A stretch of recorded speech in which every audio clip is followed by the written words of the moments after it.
Shalom, shalom, boa tarde. Hoje nós estamos no dia 16 do mês de dezembro do ano 2020, pelo calendário gregoriano e pelo calendário judaico. Hoje nós estamos no dia 1º de Tevet do ano 5781. Entramos no primeiro dia do mês de Tevet e temos aí hoje, amanhã, né, hoje à noite a nossa penúltima noite de Hanukkah e amanhã, quinta-feira, a nossa última noite de Hanukkah. Lembrando que hoje, ao pôr do sol, nós estaremos acendendo a 7ª luz de Hanukkah. E ao pôr do sol de amanhã, quinta-feira, estaremos acendendo a 8ª e a última luz de Hanukkah. Estamos aí nos preparando cada vez mais para sermos, junto com os judeus, luz para as nações. Por isso, à medida que nós vamos andando ombro a ombro com os judeus, no serviço ao Eterno, nós também estamos aí ombro a ombro com os judeus, sendo luz para as nações. Louvamos ao nosso Hashem, que nos concede a tarde com a Torá, onde podemos todos os dias, pela graça bendita de Hashem, podemos aí desfrutarmos de alguns momentos em que nós podemos tirar aí alguns minutos para desfrutarmos da leitura, de ouvir, de podermos meditar em alguns ensinamentos da Aliyá diária, que é a chamada diária para a leitura da Torá. Então, bendito seja o nosso Eterno, Baruch Hashem, que nos concede a graça de podermos chegar nesse momento em a tarde com a Torá. Vamos ver duas gotas de sabedoria do nosso Rebbe, Menachem Mendel, para esta tarde. A primeira nos fala sobre a prisão dos bens materiais. Os bens que você possui o possuem. Você se dedica de corpo e alma à sua aquisição. Seu coração se sobressalta diante da ideia de que eles possam desaparecer. Eles são as cordas que o amarram ao chão. Você poderia abrir a mão de todos eles e ter uma vida ascética, mas assim você não passaria de um covarde. Um escravo que foge continua sendo escravo até tornar-se seu próprio senhor. Eis como se vem a ser senhor de si mesmo. Sempre que ganhar dinheiro, mostre quem é que manda. Prove que você tem o poder de soltá-lo.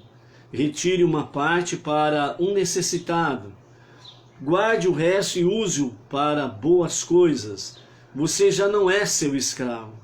Quando a parte que você doou subiu aos céus, tudo que você possuía também subiu e se transformou. Já vimos em gotas de sabedoria do nosso Rebbe, Menachem Mendel, anterior, nós já vimos aí algumas coisas sobre o desejo natural e desejo não natural. Buscar realmente a aquisição de bens materiais, ter posse de bens materiais, nisso não há problema algum, e nisso pode haver grandes virtudes. Mas o que não pode ocorrer é você estar sendo prisioneiro dos bens materiais. Ou seja, você não pode, de forma alguma, estar sendo escravo dos próprios bens materiais. Por isso que o Rebbe fala aqui, eis como se vem a ser senhor de si mesmo. Por quê? Porque quando você se dedica de corpo e alma à aquisição de bens materiais, né, bens materiais, bens financeiros, o seu coração se sobressalta diante da ideia de que eles possam desaparecer. Realmente, uma das coisas que afeta o ser humano, entre elas, é a perda de um ente querido, a perda de bens materiais e financeiros e a perda da saúde. São três coisas que normalmente faz com que o ser humano chegue até a entrar em desespero.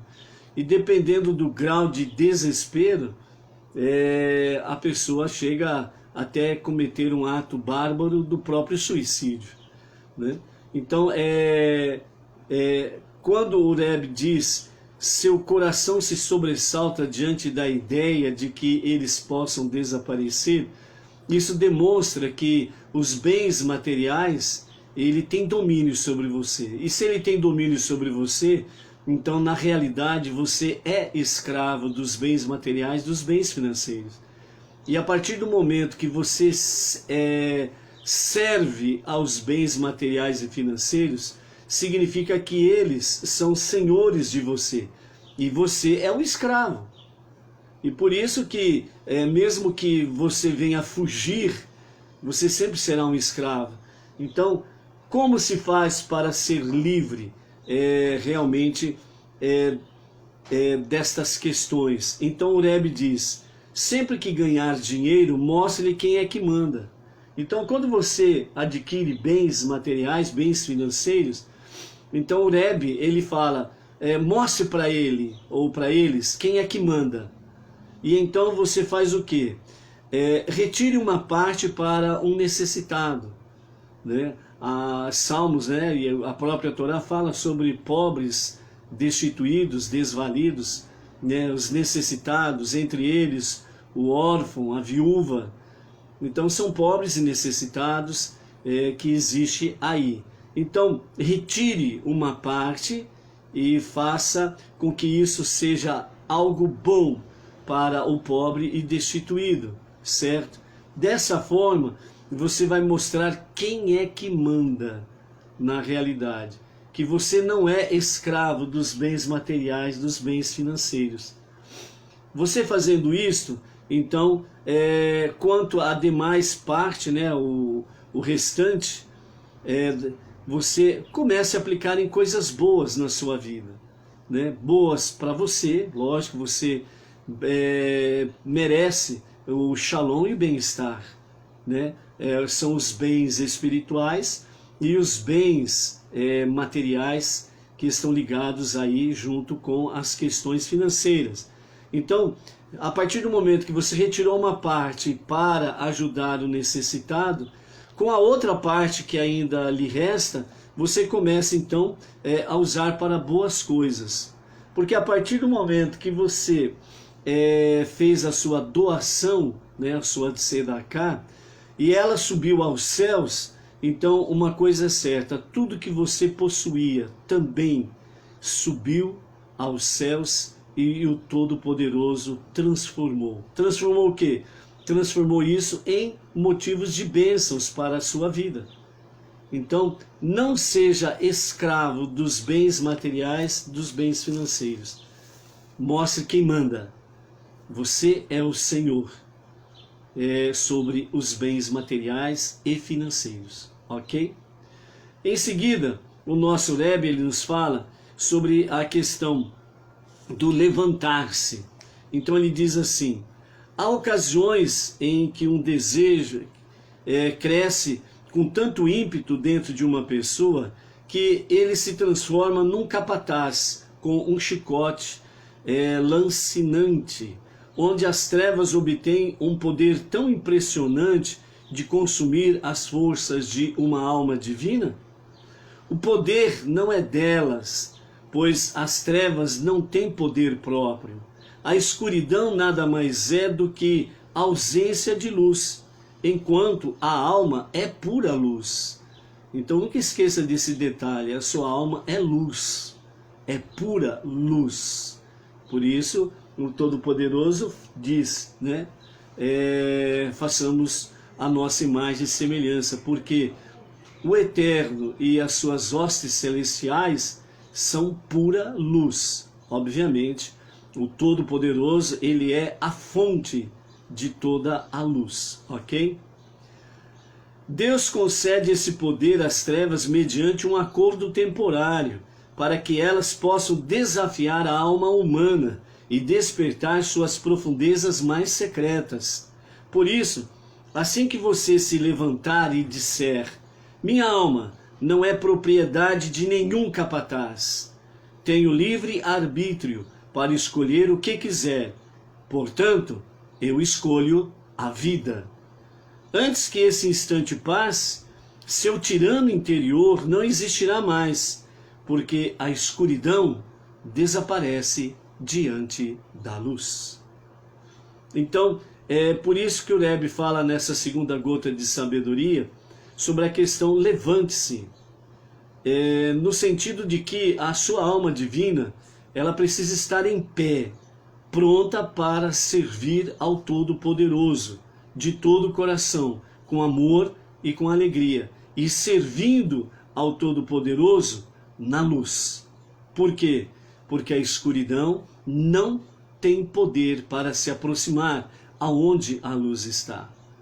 Então, nesse sentido, Deus ele permitiu, né, um tipo de acordo temporário para que as trevas tenham um certo poder para desafiar a alma humana. Por que o Eterno tem um acordo temporário? Porque, segundo os sábios, diz que na era da redenção, na era messiânica, quando o Mashiach se revelar, até a escuridão será transformada plenamente em luz. Então, por isso entre aspas, um acordo temporário que Deus fez com a escuridão, para permitir que o ser humano seja desafiado, para despertar no ser humano as suas profundezas mais secretas. Lembram de outras gotas de sabedoria do Rebbe? A nossa alma divina se conectando com a centelha divina que cada um de nós, que Deus nos deu a cada um de nós. Então essa conexão nos leva à conexão com Ein Sof, o infinito, ao Todo-Poderoso. Então, a sua alma divina, ela faz com que profundezas mais secretas sejam despertadas. E aí você descobre que realmente em ti há uma grande força que procede do Todo-Poderoso. Dessa forma, então, você pode dizer todos os dias ao levantar-se: tenho livre arbítrio para escolher o que quiser, portanto, eu escolho a vida. Por quê? Porque a vida está na luz.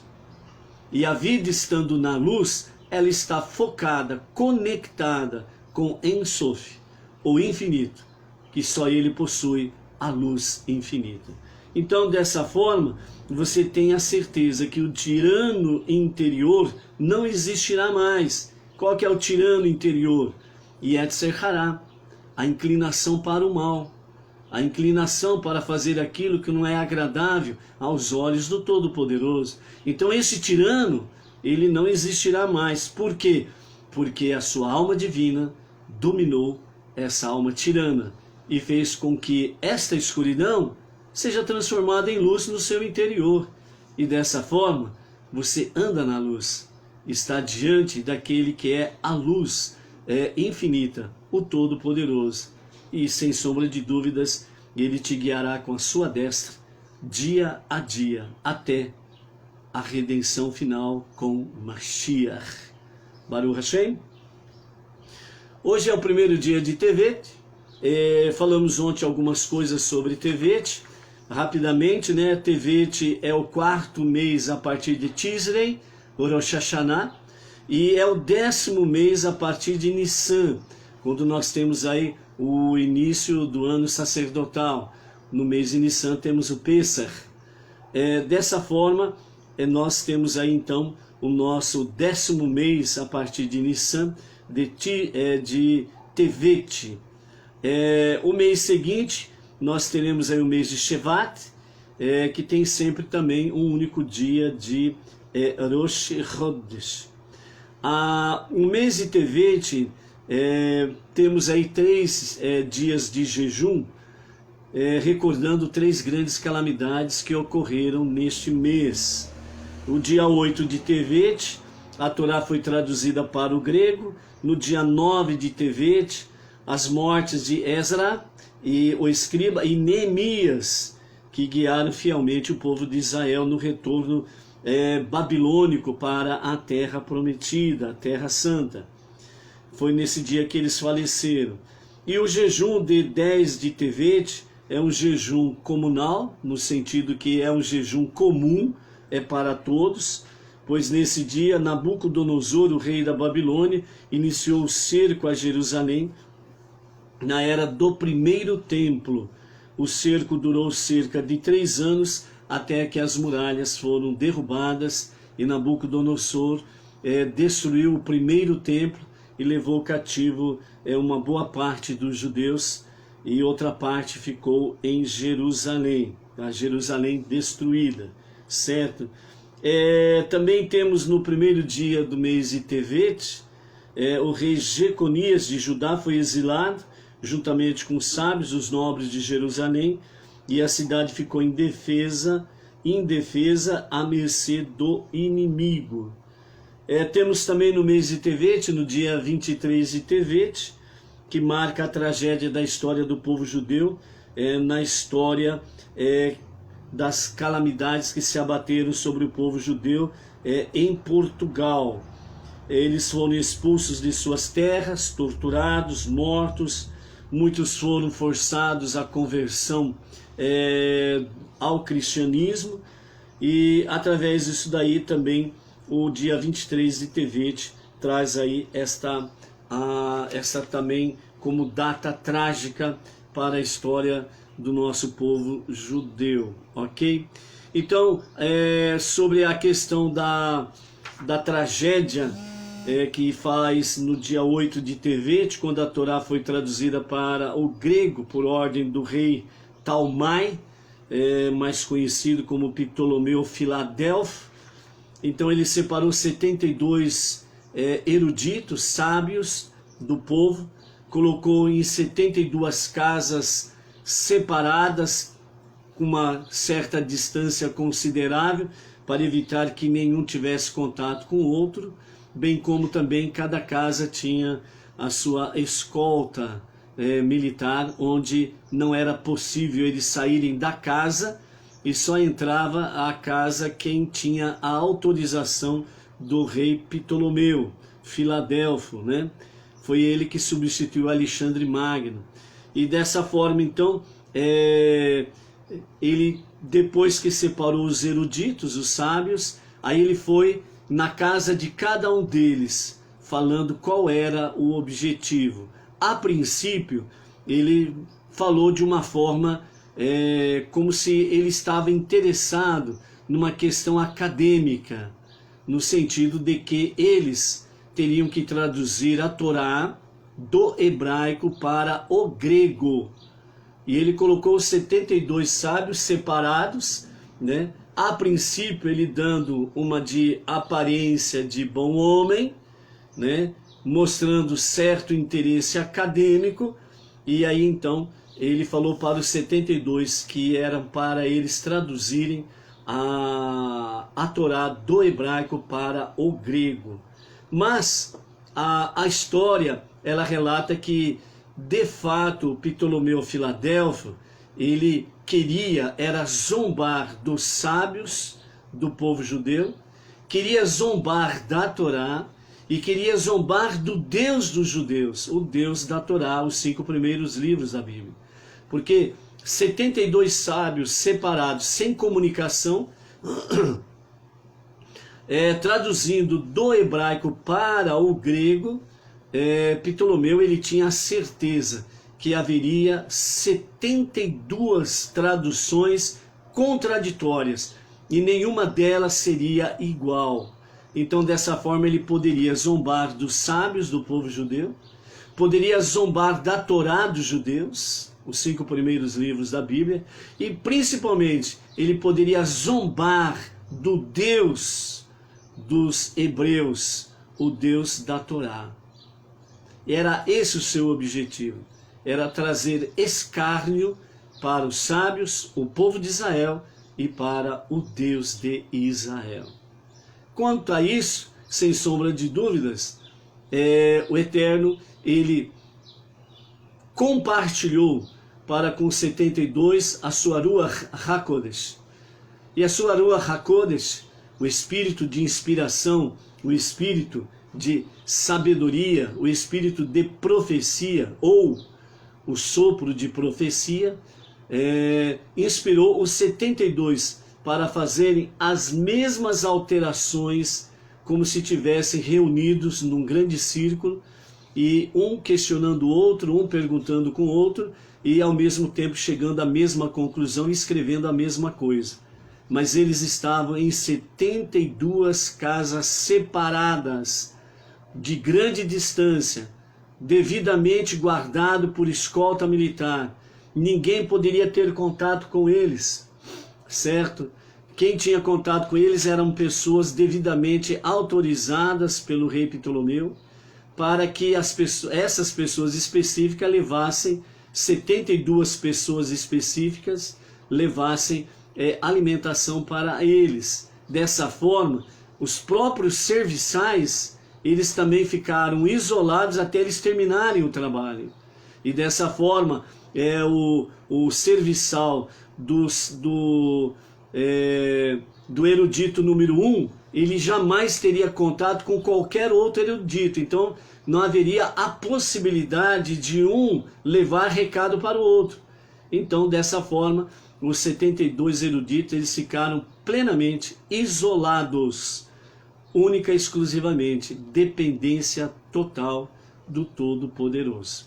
E ele nunca deixa só quem confia e quem espera nele. E dessa forma, então, num ato de Deus, saíram 72 traduções do hebreu para o grego, da Torá, os 5 primeiros livros da Bíblia, idênticos.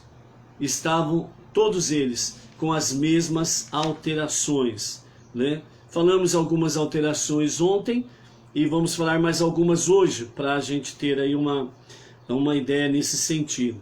Então, vamos lá. No capítulo 5, no capítulo 2, verso 2, e Deus terminou no 6º dia, em vez de escrever que ele terminou no 7º dia, para que ninguém viesse a dizer que o Criador trabalhou no Shabat. Essa foi a alteração que eles fizeram pela Ruach HaKodesh.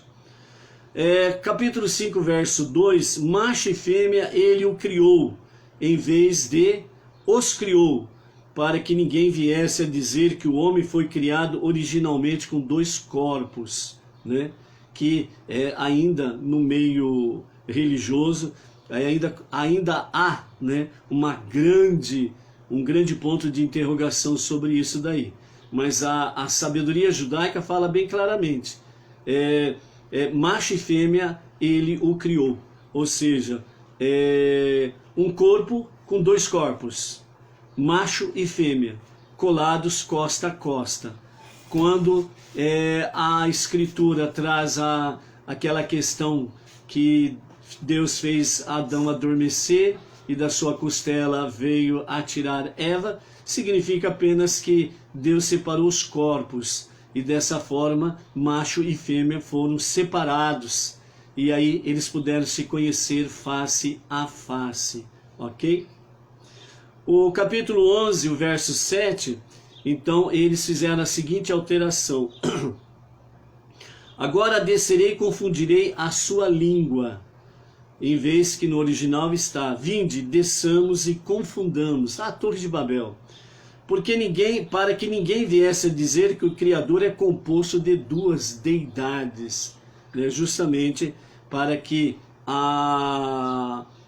no caso os gregos principalmente, não viesse usar a tradução do hebraico para o grego para dar margem à sua idolatria, para dizer assim, vocês estão vendo, o Deus dos judeus é o mesmo Deus que o nosso, ele é deidade, ele é 2, e mais para frente depois vem aquela questão, não, ele não é 2, ele é 3, né? Vem a questão da trindade. Então dessa forma a inspiração divina fez com que eles fizessem as alterações adequadas, os 72 da mesma forma, para não dar margem às nações pagãs e idólatras, para dizer que o Deus da Torá, dos 5 primeiros livros da Bíblia, o Deus dos hebreus, ele é um Deus igual a todos os outros. Ele pode ser 2 ou pode ser 3, certo? Então, justamente para que isso não desse margem a eles. Posteriormente, já falamos aí, o padre João Ferreira de Almeida, ele acabou trazendo as traduções justamente para dentro desses contextos, para dar a margem exatamente à doutrina da Trindade.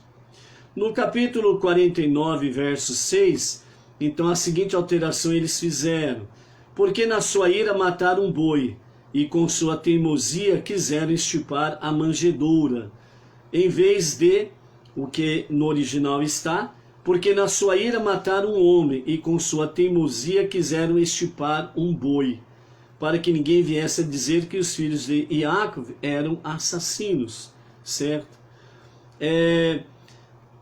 Em Shemote, Êxodo, capítulo 12, verso 41, e a permanência dos israelitas no Egito e outras terras foi de 400 anos, em vez do que está no original. E a permanência dos israelitas no Egito foi de 430 anos. Eles acrescentaram a palavra em outras terras, e omitiram 30 anos, para que ninguém viesse a dizer que a Torá contém inexatidões.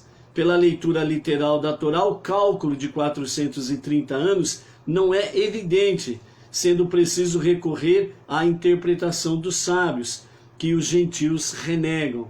Ou seja, dentro da ótica judaica, do judaísmo, né, temos a Torá escrita e a Torá oral. Desde os dias de Moshe, esta Torá oral foi sendo passada de geração em geração, até mais na idade contemporânea, passou a ser também impresso em livros, né, essa Torá oral, ok? Levítico capítulo 11, verso 6, a criatura de pernas curtas, em vez, no original está escrito a lebre, pois o nome da mulher de Ptolomeu era lebre, e o rei poderia vir a alegar que os judeus zombaram dele, incluindo o nome da esposa na Torá, em meio aos animais que não era kasher, né? Então essa alteração os 72 sábios fizeram pela inspiração divina, Ruach HaKodesh, da mesma forma. Em vez de eles escreverem lebre, a lebre, que está no original, eles então fizeram a alteração dizendo a criatura de pernas curtas, porque a lebre é um animal não kasher, portanto não é um animal considerado puro que o ser humano pode se alimentar. Então Ptolomeu poderia achar que os judeus estavam tirando um sarro na cara dele. Aí você já imaginou, né? Números capítulo 16, verso 15. Eu não tomei nenhum objeto de desejo deles. No original está, eu não tomei nenhum jumento deles. Foi Moisés falando a respeito de que ele não pegou absolutamente nada do povo para que ninguém pudesse dizer que ele veio simplesmente usufruir de alguma coisa do povo, né? Tudo que o povo fez, tudo que o povo doou foi em prol da obra do Eterno. E Moisés não pegou nenhum grão de arroz, nenhum grão de feijão, no modo simples de dizer, de tudo aquilo que o povo judeu fez doação, para que ninguém pudesse dizer que ele veio abusar da boa vontade do povo, né? Quantos Moisés, né, estão hoje em dia, quantos líderes religiosos estão vivendo a semelhança de Moisés, não pegando um grão de arroz e um grão de feijão do povo? Aliás, um grão de arroz e um grão de feijão não estão pegando mesmo, né? Estão pegando fazenda, mansões, boiada, carros de luxo, né? Para que eles vão perder tempo de pegar arroz e feijão, não é verdade? Né? Vamos pegar outras coisas maiores, né? Chega um absurdo, por exemplo, de determinada liderança religiosa entrar com um carrão de luxo dentro dos seus templos, né? E ainda eles têm a ousadia de falar, põe a mão em cima aí para Deus abençoar esse veículo meu aí. E se você tiver fé, você vai poder adquirir um veículo igual ao meu. Que jeito que o coitado vai adquirir um veículo igual ao seu? Se você está rapando o bolso dele, rapaz. Mas não vai mesmo. Mal ele vai ter arroz e feijão para se sustentar. Então, por isso, né, como diz o Eterno através de Isaías, né, ai, ai, sabe o que significa ai? Dores, dores. Ai dos pastores que dispersam as minhas ovelhas, né? Tem muita liderança aí que a sua batata está assando. Cuidado, hein? Aproveite o tempo que Deus te dá e arrependa-se, corrija-se, para que realmente, né, o tacho de óleo fervente, você não caia dentro dele aí. E aí não vai ter mais tempo de se corrigir não, hein? Cuidado, hein? Então, dessa forma, né, para que ninguém viesse a dizer que Moisés só não pegou dele jumento, mas que outros objetos sim. Deuteronômio capítulo 4, verso 19, eles fizeram a seguinte alteração: que o Eterno teu Deus os designou para iluminar todos os povos, em vez de que o Eterno teu Deus designou para todos os povos debaixo do céu. Exatamente essa alteração foi feita para que os povos não viessem alegar de forma errônea que Deus estava dando permissão para adorar o sol e a lua, ok? Então essas são algumas das alterações que os 72 eruditos fizeram pela inspiração divina, e dessa forma 72 versões do hebraico para o grego foram feitas perfeitamente iguais, né? E isso deixou realmente Ptolomeu Filadelfo, né, irado, porque não aconteceu o que ele queria: zombar dos sábios, zombar do povo judeu e zombar do Deus dos judeus, o Deus da Torá, os 5 primeiros livros da Bíblia, ok? Também somos chamados a atenção aí no sentido de que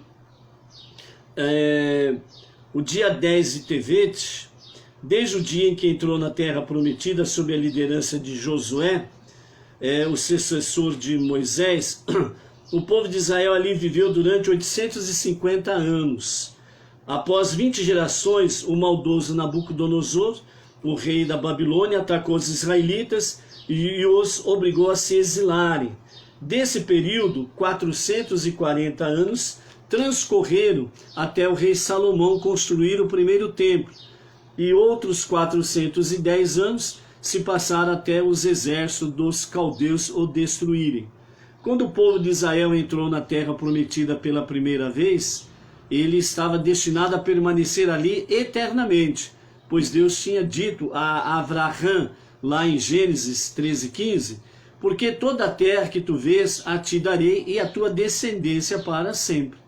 Deus só impôs uma condição, segundo o Levítico, que está escrito lá no capítulo 20, verso 22, guardareis todos os meus estatutos e todos os meus juízos, e os fareis, para que a terra na qual vos hei de levar para morar, para morardes nela, não vos vomite.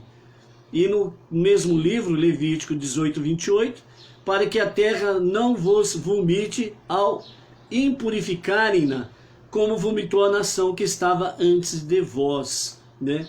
Segundo Rashi, ele comentou, isso pode ser comparado ao caso de um príncipe que recebeu comida estragada, não conseguindo retê-la dentro de si, ele a vomitou. Da mesma forma, a terra de Israel não consegue reter aqueles que cometem pecados. Essa é uma das coisas preciosas que Deus proveu, porque não somente o povo de Israel, Deus fez essa aliança com o povo de Israel, o povo judeu, para permanecerem eternamente na terra prometida, na terra santa, era necessário eles permanecerem obedientes aos mandamentos. A partir do momento que eles viessem a violar os mandamentos, eles seriam vomitados da terra, como foram as 7 nações anteriores. Porque a terra é a terra que mana leite e mel. Você pode ver isso com Israel moderno dos dias de hoje. até o deserto, floresce e dá frutos. Do deserto do Negev, Israel exporta para muitas nações flores e frutos que são produzidos no deserto de Negev. Então a terra prometida é uma terra que mana leite e mel, de fato é uma realidade. Mas quando Israel veio a se rebelar contra Deus, a terra o vomitou, porque a terra é santa e ela não suporta o pecado. E aí vieram realmente, né, as destruições que aconteceram, e somente em 14 de maio de 1948, o Estado de Israel foi restabelecido aos judeus, e de lá para cá, né, eles estão aí fazendo um Israel moderno em todos os sentidos. E através disso, todas as nações estão se aproveitando realmente dos bons frutos que procedem de Israel, em todas as áreas da vida, e também através do povo judeu. As nações são beneficiadas com grandes avanços tecnológicos, grandes desenvolvimentos científicos e por aí afora vai. E as nações estão se aproveitando disso, estão sendo beneficiadas, porque é uma promessa que Deus fez a Abraham, a Isaac e a Jacob, no sentido de que todas as famílias da terra seriam abençoadas através deles e da sua descendência. Então, as nações hoje gozam de uma, vamos dizer, do ponto positivo, ok? Gozam de boas coisas em várias áreas e setores da sua existência, graças ao povo judeu, ok? Então, dessa forma aí, nós temos aí essa questão. E por isso que nenhum país, quando Israel ou quando os judeus foram expulsos da terra prometida, seja lá pelo rei da Babilônia e posteriormente na nossa era moderna, na nossa era comum, no ano 69, quando as legiões romanas destruíram o segundo templo, expulsaram na grande galute, no grande exílio do povo judeu em todos os quadrantes da terra, certo? Nenhum povo, desde a antiguidade, antes da era comum, como da era comum, a partir da destruição pelo Império Romano, nenhum povo conseguiu estabelecer a terra de Israel como propriedade deles. Por quê? Porque a impureza não tem como herdar a pureza, e a providência divina faz com que a própria terra vomite eles para fora. Se o povo de Israel, feito aliança, foi vomitada, imagine então as nações pagãs e idólatras, mais do que nunca. Por isso que nenhuma nação conseguiu ter o domínio propriamente dito da terra de Israel. E a terra de Israel sempre ficou, quando os judeus foram expulsos, uma terra abandonada, né? Vários tomaram posse temporariamente, né, por algum tempo, aí veio outro e tomou deles e ficou mais um tempo e etc e tal. Por quê?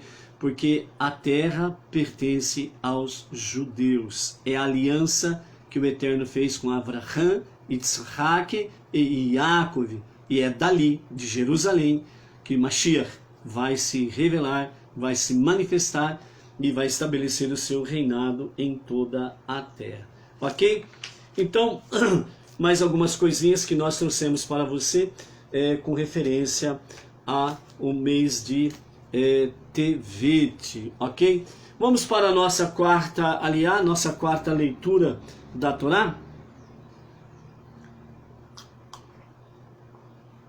A nossa quarta leitura da Torá é da nossa 10ª Parashá Miketz, ao fim ou o extremo, está no capítulo 41, a partir do versículo 53, e nós vamos até o capítulo 42, verso 18, com os comentários de Rashi.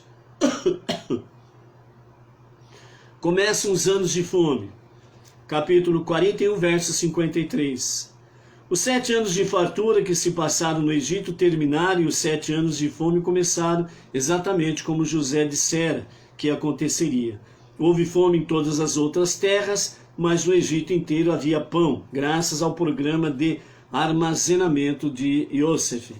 No entanto, apesar de que todos tinham armazenado para si grãos suficientes para 7 anos, tudo apodreceu, exceto o que o próprio Yosef havia guardado. Quando todo o Egito, portanto, passava fome, os habitantes pediram a Yosef que o suprisse de grãos. Ele sabia que Deus ordenara a Abraão e seus descendentes que circuncidassem todo servo que adquirissem. Quando Yosef se tornou oficialmente responsável pelo bem-estar do Egito, com exceção do faraó, todos no Egito simplesmente passaram a pertencer a Yosef, tornaram-se propriedade de José. Dessa forma, então, José disse que eles precisavam se circuncidar-se para poder serem supridos nas suas necessidades. Quando eles foram pedir comida, então José viu a oportunidade para persuadi-los a fazê-lo. Portanto, respondeu que só lhes daria grão com uma condição, que antes consentissem em circuncidar-se. O povo então clamou a Faraó por pão, opondo-se à estipulação de José. O faraó perguntou por que não tinham armazenado grãos para si durante os 7 anos de fartura, e eles responderam que tinham reservado, mas que simplesmente se estragaram, apodreceram. E o faraó retorquiu: se é assim, Yosef evidentemente lançou uma maldição sobre os grãos, fazendo-os apodrecer. Logo, não adianta eu mandá-lo dar grãos a vós, pois ele pode, com a mesma facilidade, amaldiçoar todo grão que vos der, causando sua deterioração também. É verdade que, pelo menos até que o alimento apodreça, eles teriam o que comer. E talvez José nem amaldiçoasse os grãos, mesmo que o fizesse, eles não tinham nada a perder. Não obstante, o faraó temia que, se tentasse forçar José a dar os grãos, ele reagisse amaldiçoando-o pela tentativa de coação e amaldiçoando o povo por ter induzido o faraó a proceder dessa maneira. Como eles já corriam perigo iminente de morrer de fome, qualquer maldição adicional só poderia ser de morte imediata. Assim o faraó anunciou a todo o Egito: ide a Yosef e fazei tudo o que ele vos disser para fazer. Então todos os homens do Egito foram circuncidados. Quando a fome se tornou tão severa que até afligiu todas as pessoas ricas da terra, Yosef abriu todos os depósitos que continham todo o grão e vendeu-os aos egípcios, mas a fome no Egito intensificou-se. Pessoas da região inteira iam ao Egito e José vendia para eles então o alimento, porque a fome tornara-se severa em toda a região. A Torá continuará mais tarde, a descrição dessa administração de Yosef durante os anos de fome do Egito. Nesse momento, a partir do capítulo 42, que nós vamos entrar agora, a Torá ela passa a falar sobre os irmãos de José e o pai de José lá na Terra Prometida. Então agora, a partir do capítulo 42, vamos ver o que está acontecendo lá na Terra Prometida com Jacob e os seus filhos. Capítulo 42. A escassez não afligia só o Egito, afetava também a terra de Israel, cujos habitantes passavam fome como os do Egito. Jacob escutou que havia alimento no Egito e ao mesmo tempo viu, em uma visão profética, que havia algum tipo de cura para sua angústia pela parte de Yosef, à sua espera no Egito. Apesar da fome, Jacob e sua família, milagrosamente, ainda possuía grãos que lhes bastariam, pelo menos por um pouco tempo. Por isso, os filhos de Jacob estavam certos de que Deus continuaria a mantê-los de forma milagrosa, e não escondiam esse otimismo. Eles sabiam que Abraão e Isaac só haviam sido obrigados a deixar sua pátria em razão justamente do quê? Da fome. porque Deus os estava testando, e não porque não merecessem sua intervenção miraculosa na vida deles. Iacove, porém, estava ciente de que os ismaelitas e edomitas ignoravam que fora com a intenção de testar Avraham e Isaac, que Deus não os sustentara de forma milagrosa nos períodos de fome ocorridos naquela época. Pressupunham simplesmente que Avraham e Isaac não fossem suficientemente íntegros para merecer a proteção miraculosa de Deus nessas ocasiões. Portanto, Iacove temia que os ismaelitas e edomitas, notando o evidente otimismo de seus filhos, os acusassem de considerarem-se mais dignos da proteção de Deus do que os seus antepassados. Tal acusação, por sua vez, poderia gerar um similar tribunal celestial, o que talvez fizesse a família de Iacove de fato ser condenada a deixar sua pátria em busca de víveres. Iacove então disse a seus filhos: por que fingis diante dos ismaelitas e edomitas que possuímos provisões suficientes para enquanto durar a escassez, quando na realidade só temos o bastante por um pouco tempo? Por que chamareis a atenção para vós, não procurando ativamente algum meio de sustentar-vos antes que terminem as nossas provisões? Não há garantia de que Deus seguirá nos mantendo milagrosamente, de modo que se não vos abastecerdes para o futuro, é bem possível que acabeis passando fome.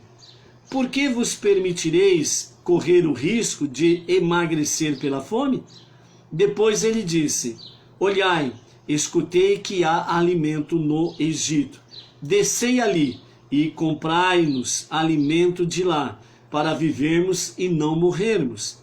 O valor numérico da palavra descer, ou descei, como disse Iacove aos seus filhos, descei ali e comprai alimentos.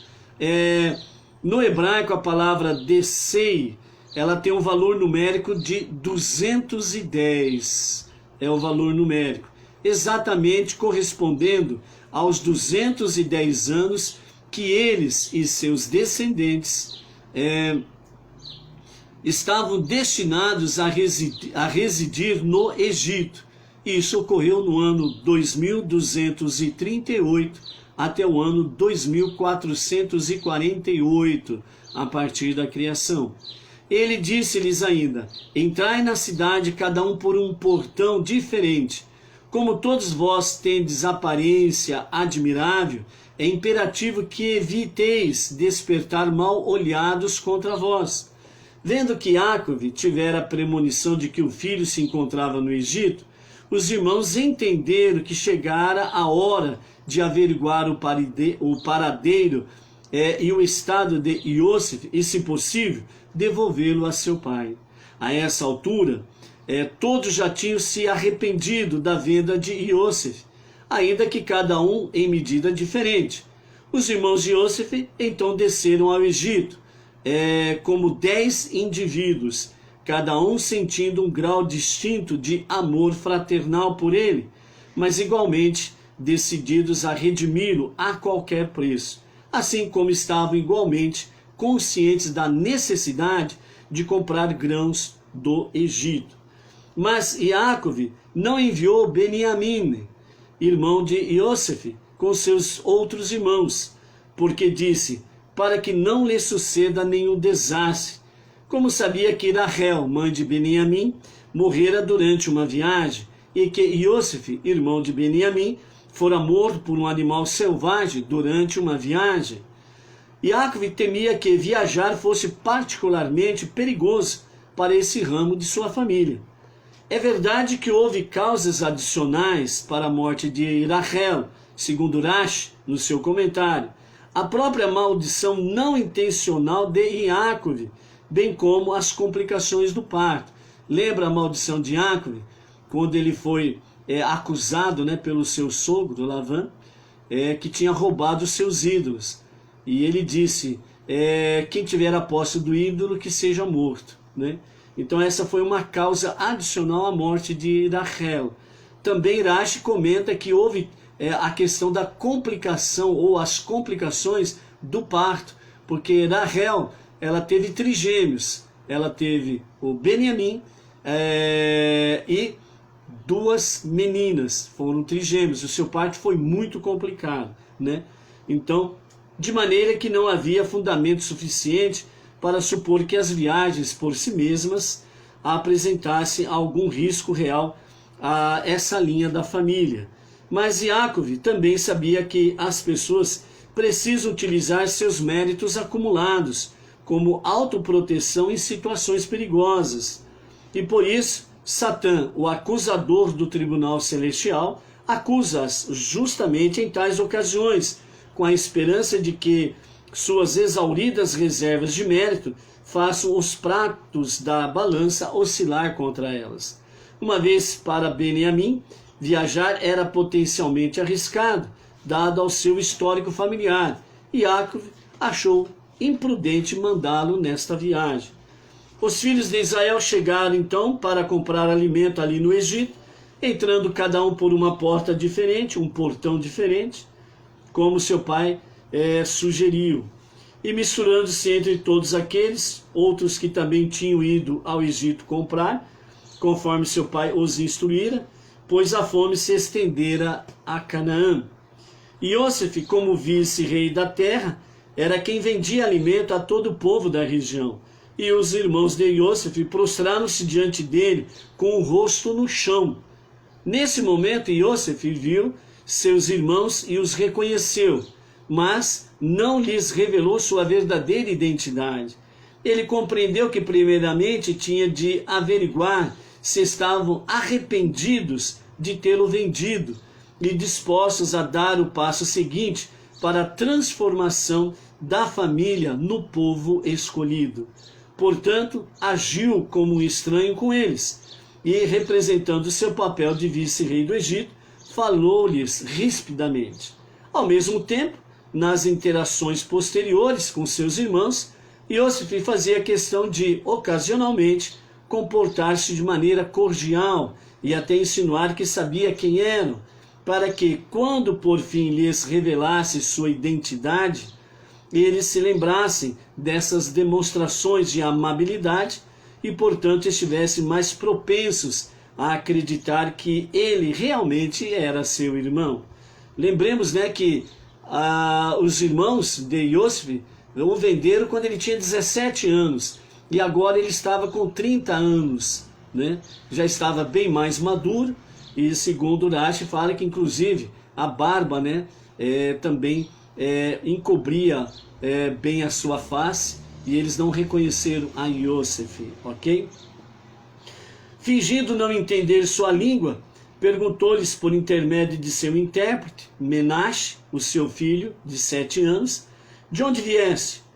Por desconhecer o idioma egípcio, eles responderam também por meio de um intérprete de Canaã para comprar comida. Apesar de que, conforme Iosef reconheceu seus irmãos, pois todos tinham a barba plenamente crescida, quando se separaram dele, e portanto sua aparência não mudara drasticamente desde então. Eles não o reconheceram, pois quando os deixou, José era bem jovem, e agora ele possuía barba cheia. E Iosef não tirou vantagem do fato de seus irmãos não terem reconhecido, embora estivesse agora em seu poder e ele pudesse facilmente vingar-se deles por terem-no vendido. Iosef os tratou como seus irmãos, compadecendo-se deles, apesar de que eles não o tinham tratado como irmão, compadecendo-se dele, quando ele estava em seu poder. Iosef recordou-se dos sonhos que tivera sobre eles, e viu que eles agora se tinham prostrado diante dele em uma situação relacionada a grãos, justamente como haviam feito em seu primeiro sonho. Ele entendeu que os sonhos estavam se realizando e deduziu que tinha de achar uma maneira de fazer Beniamim juntar-se a eles, para que também se prostrasse aos seus pés, completando o sonho. Portanto, disse-lhes: sois espiões, vieste para ver onde a terra é vulnerável. E eles disseram, apavorados: não, meu senhor, não diga tal coisa, pois teus servos vieram apenas para comprar comida. Somos todos filhos do mesmo homem. Quando eles falaram isso, segundo o comentário de Irache, assim, eles inconscientemente incluíram Iosef também como filhos do mesmo homem. José era também filho do mesmo pai que eles. Então eles disseram: somos honrados, temos servos, teus servos jamais foram espiões. E Iosef disse: não, vieste para ver onde a terra é vulnerável. Se, como dizeis, sois irmãos, que outra razão poderíeis ter para entrar por portões diferentes? E se não sois irmãos, então sois mentirosos. E eles responderam: não, podemos explicar. Nós, teus servos, éramos 12 irmãos, filhos de um homem que está em Canaã. O mais novo está hoje com nosso pai, e um outro desapareceu. Nós nos separamos para procurá-lo. E Iosef disse-lhes: e se o encontrardes, e seus captores exigirem uma vultuosa soma de dinheiro para libertá-lo, vós pagareis? E eles responderam: com toda certeza. E novamente Iosef perguntou: e caso se neguem a libertá-lo, mesmo mediante um enorme resgate, o que fareis? E eles responderam: então o tomaremos à força, ainda que tenhamos de matar para salvá-lo ou ser mortos na tentativa. Ele disse-lhes: então é exatamente como vos falei, sois espiões, e vieste para matar o povo dessa cidade. Não penseis que não sei que sois capazes de cometer assassinato. Adivinhei por meio de meu cálice que 2 de vós destruíram a cidade de Shehem. Com isso sereis testados, eu vos juro, pela vida do faraó, que não saireis deste lugar, a menos que vosso irmão mais novo venha para cá. Enviai um de vós para trazer-me vosso irmão mais novo, enquanto vós, os restantes, permanecereis encarcerados aqui, de modo que a veracidade de vossas palavras possam ser provadas. E se não o trouxer, então juro pela vida do faraó, sois realmente espiões. Rashi comenta: sempre que Iosef jurava falso, como parte da sua impostura, José sempre fazia nome do faraó. Ele não tomava o nome do Eterno em vão. Mas quando ele jurava, né, ele jurava pela vida do faraó. Né? Jurar pela vida do faraó e nada é a mesma coisa. É nesse sentido aí. E então, Iosef mandou prendê-los por 3 dias, a fim de dar-lhes tempo para considerar a situação com calma e racionalidade. No 3º dia, Iosef disse-lhes: decidi tornar o teste mais fácil do que eu planejara originalmente. Fazei os seguintes e vivereis. Podeis confiar em mim, pois sou uma pessoa temente a Deus. E aqui nós encerramos a nossa 4ª Aliyá. O que Iosef está planejando para com seus irmãos? Será que realmente ele vai mandar todos embora? O que vai lhe fazer com referência a Shimon e Levi? Quais as suas pretensões para com Beniamim? E para com seu pai Yaakov? Como que está o coração de Iosef, sabendo que os seus irmãos estão ali, cumprindo uma parte do seu sonho, prostrando-se diante dele? E para que o sonho se tornasse completo, precisava de Beniamim estar presente também. Será que Beniamim vai estar presente? Será que eles vão levar Beniamim ao Egito? O que será que nós vamos encontrar amanhã, à tarde com a Torá, na sequência da nossa 5ª Aliyá? ok? A sabedoria de Yosef em Hanukkah, segundo um dos nossos sábios do Rabad, o Rav Yosef Jacobson, ele nos traz com referência a isso, dizendo sobre um pote de margarina em Bergen-Belsen. Na Parashá Miketz temos uma história muito forte. O faraó, rei do Egito, teve 2 sonhos, ninguém soube interpretá-lo, e então, nesses 2 sonhos, vacas gordas e magras, espigas gordas e espigas magras, devoravam as vacas boas e gordas, e as espigas magras devoravam as espigas sadias. E ninguém conseguia interpretar isso, e Yosef foi chamado para interpretar, e então ele interpreta o sonho dizendo 7 anos de abundância, fartura, e seguidos de 7 anos de fome, intensa e terrível fome. A partir desse momento, Yosef, então, ele aconselha o faraó sobre como lidar com a crise pendente. O faraó procura um homem com visão e sabedoria para colocá-lo no governo do Egito. Um sistema de racionamento terá de ser instalado no Egito durante 7 anos de fartura, explica Yosef, no qual o grão será armazenado para os 7 anos vindouros de escassez. Então o faraó fica abalado pela visão de Yosef. Pode existir uma outra pessoa que tenha em si o Espírito de Deus como este homem tem? O faraó pergunta aos seus conselheiros. Não há ninguém tão compreensível e sábio como você, disse ele a Yosef. Você vai governar minha casa e segundo sua palavra meu povo será governado. Somente pelo trono eu superarei você.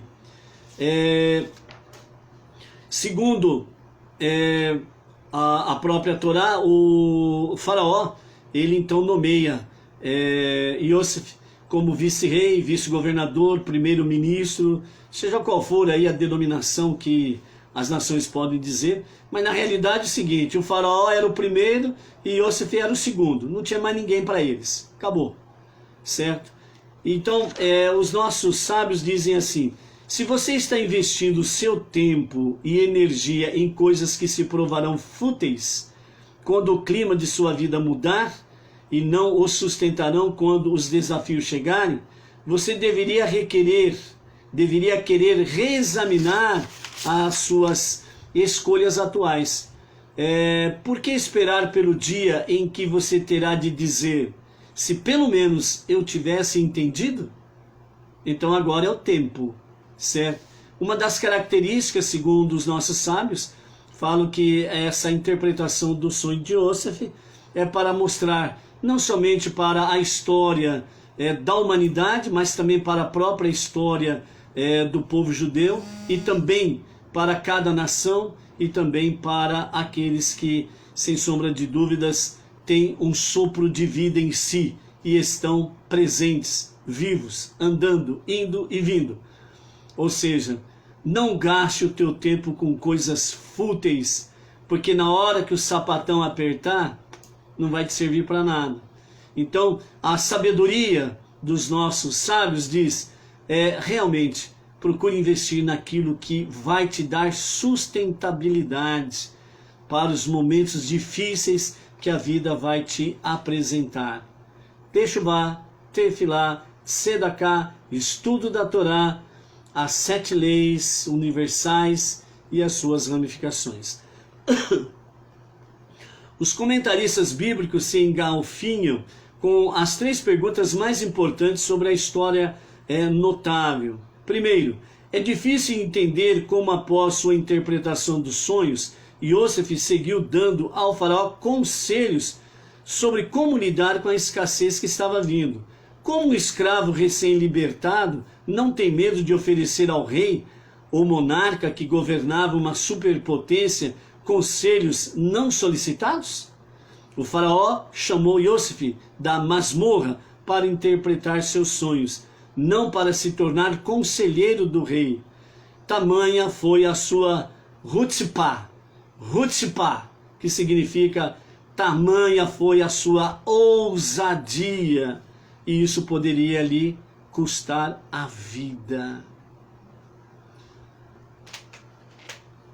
A segunda pergunta: é óbvio pela narrativa que o faraó estava realmente impressionado pela solução de Iosif ao problema. Mas não é preciso ser um cientista espacial para sugerir que, se você tem 7 anos de fartura seguidos por 7 anos de fome, deveria estocar comida durante a época de fartura para a época de fome. Qual é a genialidade no conselho de Iosif?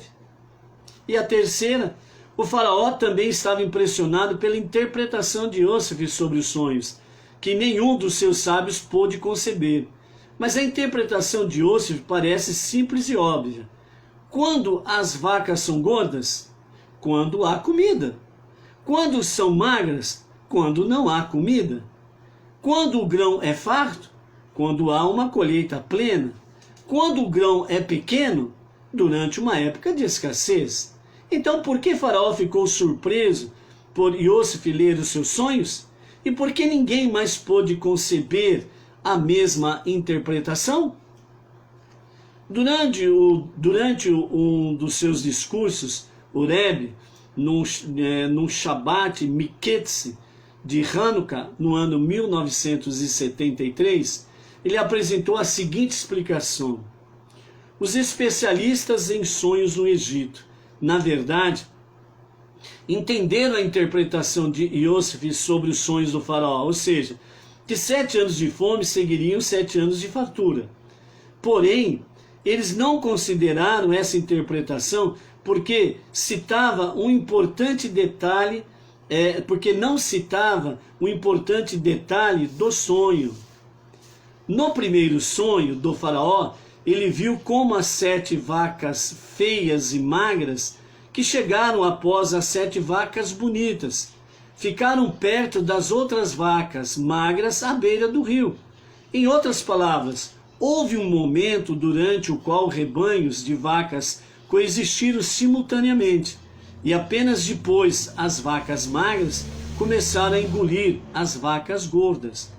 Foi esse detalhe do sonho que fez com que os sábios do Egito rejeitassem a interpretação que Iosif mais tarde iria oferecer ao faraó, e os obrigou a apresentar todos os tipos de explicações fantasiosas. Pois como é possível que fartura e escassez possam coexistir? Ou você tem vacas gordas ou você tem vacas magras, mas não pode ter as duas juntas. Os 7 anos de fome não podem estar presentes durante os 7 anos de fartura. Ou você tem muita comida ou você não tem comida. Mas não pode estar saciado e faminto ao mesmo tempo. Foi aí que o impressionante brilho de Iosif surgiu, quando ele foi dizer ao faraó como se preparar para a escassez que viria. Ele não estava oferecendo aviso não solicitado sobre como governar o país, mas sim, o conselho era parte da interpretação do sonho. Iosif entendeu que a coexistência de 2 tipos de vacas continha a solução para a escassez que se aproximava.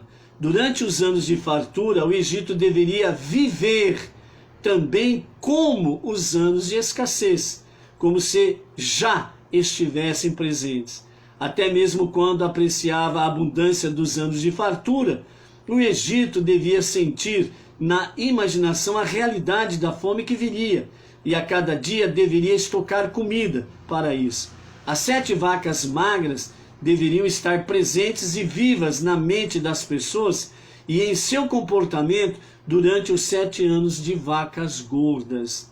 De modo contrário, se esse sistema fosse implementado no Egito durante os anos de escassez, a nação continuaria desfrutando da abundância dos anos de fartura. As 7 vacas gordas estariam muito presentes e vivas durante a época das 7 vacas magras.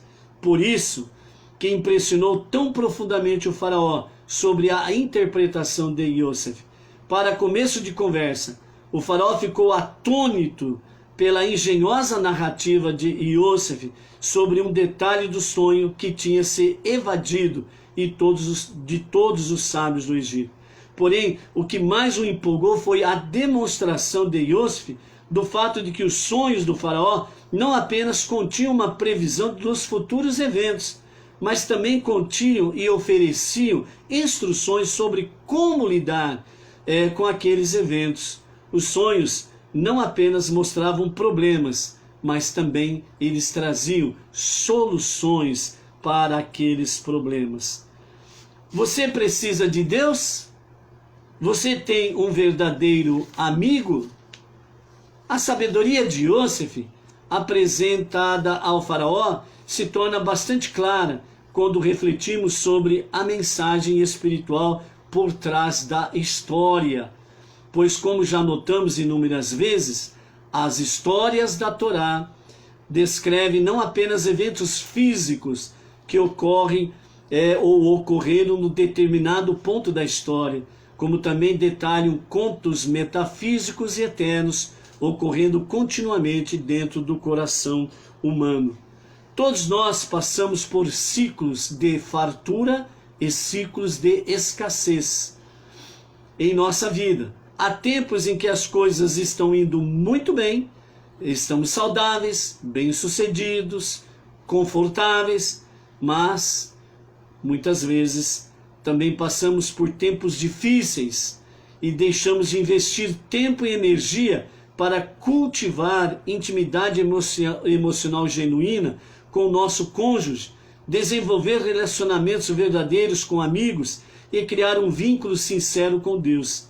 Sentimos-nos autossuficientes e não precisamos de ninguém em nossa vida.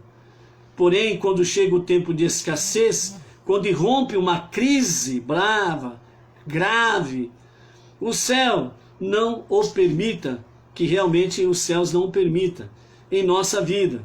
De repente, sentimos necessidade de ir além de nós mesmos e nos conectarmos com os nossos entes queridos e com Deus. Mas não sabemos como, porque quando não nutrimos nossos relacionamentos e nossa espiritualidade durante os anos de fartura, quando os anos de escassez nos confrontam, não temos as ferramentas que precisamos tão desesperadamente para sobreviver à crise. Essa é a essência da sabedoria de Iosef. Você nunca deve separar os anos de fartura dos anos de fome. Quando você passa por fartura, não deixe que isso cegue a tua visão e o deixe insensível sobre aquilo que é realmente importante na vida. As prioridades que você cultiva durante seus tempos bons deveriam ser do tipo que sustentam você durante os tempos de desafios também. Se você está investindo seu tempo e energia em coisas que se provarão fúteis quando o clima de sua vida mudar e não o sustentarão quando os desafios chegarem, você deveria querer reexaminar suas escolhas atuais, porque esperar pelo dia em que você terá de dizer, se pelo menos eu tivesse entendido. Há muitas lições que nós precisamos aprender.